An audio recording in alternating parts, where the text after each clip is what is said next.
April मेरेन tourist टॅक्सीक digital meter बसोवन घेवपाची घोशणा सरकारानूच केल्ली. मात मार्च अर्दो जायत आयलो तरी आजून येरादारी खात्याचे डिजिटल मिटराचे टेंडरूच जाग्यार पडना. हाचेर स्वता हायकोर्ट नदर दवरून आसा. टुरिस्ट टॅक्सीक डिजिटल मीटर बसोवपाच्या टेंडरान बिडिंग करपी कंपन्यांनी कांय हरकती घेतिल्ल्यान टेंडराची प्रक्रिया पुराय जाल्ली ना म्हूण खात्यान हायकोर्टाक सांगला. बिडिंग डॉक्युमेंटांतल्या कांय अटींक कंपन्यांनी हरकत घेतिल्ली. आतां हो विशय बेगीन तडीक लावंक बिडिंग डॉक्युमेंटांत कंपन्यांनी सुचयल्ल्या प्रमाण कांय गजाली बदलून आनी जोडून टेंडर जाग्यार घालतले. केंद्रीय येरादारी मंत्रालयाची 28 नोव्हेंबर 2016ची अधिसुचोवणी लागू करपाची प्रक्रिया सुरू करपाची आसा म्हूण सरकारी वकिलान कोर्टाक सांगलें.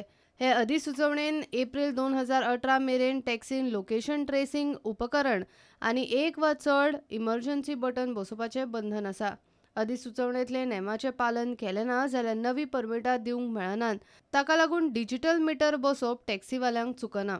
हायकोर्टान केस 14 मार्चाक दवरल्या. सद्याक डिजिटल मीटर बसयनासतना टॅक्सीक नवीं परमिटां परमीट ट्रान्स्फर वा रिन्युवलांत चल्ल्यात वा ना ती म्हायती सरकारान दिवची म्हूण हायकोर्टान सरकाराक निर्देश दिला.